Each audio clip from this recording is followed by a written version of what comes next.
Hello दोस्तों, नमस्कार। YouTube के HP math by RP channel पर आपका हार्दिक स्वागत है। पिछली वीडियो में हम लोग इकाई 3 सांख्यिकी के अंतर्गत आंकड़ों का आलेखी निरूपण सीख चुके हैं। आइए आज सीखते हैं आंकड़ों का केंद्रीय प्रवृत्ति क्या होता है। तो हम जानते हैं कि आंकड़ा दिया हुआ है।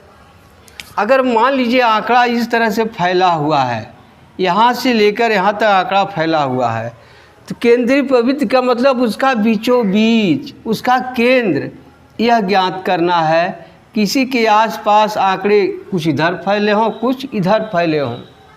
इस केंद्र के इधर इधर समान अंतर पर जो फैले हैं, इतना इधर फैला है, इसी को कहते हैं समांतर माध्य। क्या कहते हैं? समांतर माध्य। अब दूसरा होता है केंद्रीय प्रवृत्ति माध्यिका। माध्यिका यानी बीच वाला। अगर इसको क्रम से रख दें, यहाँ से यहाँ तक जो फैला है इसको क्रम से रख दें, आरोही क्रम में, जो बीच वाला पोर्शन होता है वही क्या कहलाता है? माध्यिका। तीसरा होता है यहाँ के आंकड़ा इतना जो है, इसमें जिस अंक की बहुलता होती है, जिस अंक की बहुलता होती है वही होता है बहुलक। इसलिए किसी भी आंकड़े का केंद्रीय प्रवृत्ति 3 प्रकार का होता है: समांतर माध्य, माध्यिका और बहुलक। आपके कोर्स में सिर्फ समांतर माध्य पर चर्चा करनी है, तो आइए समांतर माध्य पर चर्चा करते हैं। समांतर माध्य क्या होता है? किसी आंकड़े का प्रतिनिधित्व करने वाला वह बिंदु जो आंकड़े का पूर्णतया प्रतिनिधित्व करता है, आंकड़े का केंद्रीय प्रवृत्ति रखने वाला बिंदु कहा जाता है। अब समांतर माध्य क्या है? इस बिंदु से जितना अंतर इधर है, जितना अंतर इधर है, यहाँ से, यह दोनों लगभग आपस में बराबर होते हैं। यही होता है समांतर माध्य। अब समांतर माध्य निकालते कैसे हैं? अगर यहाँ से यहाँ तक आंकड़ा दिया हुआ है तो सभी आंकड़ों को जोड़ लेते हैं और जितने उनकी संख्या है उन संख्याओं से भाग दे देते हैं, समांतर माध्य ज्ञात हो जाता है। तो समांतर माध्य बराबर क्या होगा? समांतर माध्य बराबर होगा सभी पदों का जोड़, सभी पदों का जोड़ बटे पदों की संख्या, बटे पदों की संख्या। सभी पदों का जोड़ बटे पदों की संख्या, यही है। मान लीजिए सभी पद हैं, x1 पद है, x2 पद है, x3 पद है, x4 पद है, इसी तरह से xn तक है। तो कितने पद हैं? n। तो यहाँ हो जाएगा n। क्या हो जाएगा? n। अब देखिए x1 क्या बताता? पहला पद। 2 बता रहा है दूसरा पद, 3 बता रहा है तीसरा पद, इसी तरह से n बता रहा है nवां पद। यही सूत्र हो गया। आप चाहें तो इस सूत्र को इस तरह लिख सकते हैं, सिग्मा x बटा n। इस सिग्मा को कहते हैं जोड़। क्या? सिग्मा इसे कहते हैं, इसका मतलब होता है जोड़। यह अगर लिखा है तो आप इस तरह लिख सकते हैं, x1 plus x2 plus x3 plus x4 plus इसी तरह से xn बटे n। यही समांतर माध्य ज्ञात करने का सूत्र है। आइए अब इनका प्रयोग कुछ सवाल हल करने में करते हैं। देखिए एक उदाहरण है, 3 बोरों में क्रमशः 40 किलोग्राम, 60 किलोग्राम और 80 किलोग्राम गेहूँ है। ये तीनों बोरों में बराबर गेहूँ रखा जाए तो प्रत्येक बोरे में कितना गेहूँ होगा? अब क्या करेंगे आप? अगर आपको दे दिया जाए, तीनों बोरों के गेहूँ को एक जगह इकट्ठा कर लेंगे तो वही बात है एक जगह इकट्ठा, एक जगह मिलाना। इकट्ठा मतलब जोड़ होता है। तो तीनों बोरों के गेहूं को जोड़ दीजिए। यह हो गया किलोग्राम। कितने बोरे थे? 3। 3 का भाग दे दीजिए। अब जोड़ दीजिए। 40, 60, 100, 180 बटे 3 किलोग्राम हो गया। अब भाग दे दीजिए। 3 छक 18, 60 किलोग्राम। यही हो गया समांतर माध्य। यही हो गया आपका उत्तर। प्रत्येक बोरी में 60 किलोग्राम गेहूं भरा जाएगा तो उन सभी का वजन बराबर हो जाएगा। यही उत्तर हो गया। प्रत्येक बोरी में 60 किलोग्राम गेहूं भरा जाएगा। अब दूसरा प्रश्न है,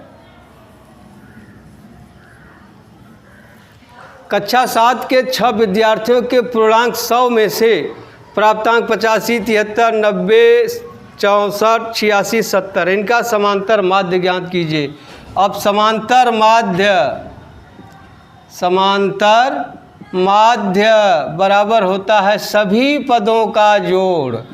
सभी पदों का जोड़ बटे पदों की संख्या। कई बार आप लिख लेंगे, आपके दिमाग में बैठ जाएगा। सभी पदों का जोड़, यही न है। दूसरा सवाल है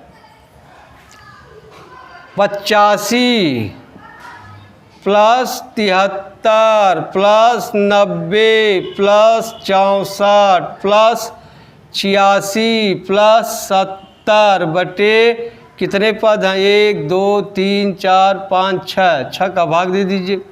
अब जोड़ दीजिए। 5, 3, 8, 8, 4, 12, 12, 6, 18, हासिल 1, 7, 1, 8, 8, 16, 16, 6, 22, 22, 9, 31, 31, 7, 38, 38, 8, 46 बटे 6। अब भाग दे दीजिए। 6 सते 42, 4 बचेगा, 6 × 8 = 48, ये हो गया 78। 6 विद्यार्थी पूर्णांक जितना है, इनका समांतर माध्य क्या होगा? 78 हो जाएगा। यानी 78 के आसपास सभी बच्चों का नंबर है। अब प्रश्न नंबर 3, कक्षा 7 के 10 विद्यार्थियों के भार किलोग्राम में क्रमशः दिया गया है। उनके भार का समांतर माध्य निकालना है। तो यही भी वही कर लीजिए। समांतर माध्य बराबर होगा कुल विद्यार्थियों का भार, कुल विद्यार्थियों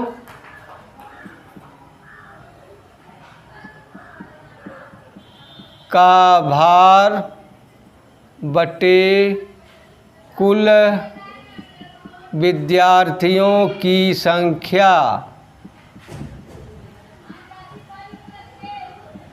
कुल विद्यार्थियों का भार हम निकाल लीजिए। 56 plus 42 plus 40 plus 38 plus 52 plus 48 plus 45 plus 45 plus 44 plus 40 बटे कुल कितने हैं? 1, 2, 3, 4, 5, 6, 7, 8, 9, 10। 10 कर लीजिए। अब जोड़ दीजिए। देखिए 0 है 4, 5, 9, 5, 14, 8, 22, 2, 24, 8, 32, 2, 34, 6, 40, हासिल 4, 4, 4, 8, 4, 12, 4, 16, 4, 20, 4, 24, 5, 29, 3, 32, 4, 36, 4, 40 और 40, 5, 45 बटे क्या हो जाएगा? 10। अब एक 0 से कट गया, बराबर आ जाएगा 45। यही हो गया कक्षा 7 के 10 विद्यार्थियों का समांतर भार माध्य क्या हो गया? 45 किलोग्राम। ये हो गया 45 किलोग्राम। ठीक है, आज हम लोग अवर्गीकृत आंकड़ों से समांतर माध्य की गणना सीखे, जबकि बारंबारता न दिया हो। अब अगली वीडियो में हम लोग सीखेंगे समांतर माध्य की गणना जब बारंबारता दिया हो। अब मिलते हैं अगली वीडियो में, तब तक के लिए धन्यवाद। जय हिंद, जय भारत।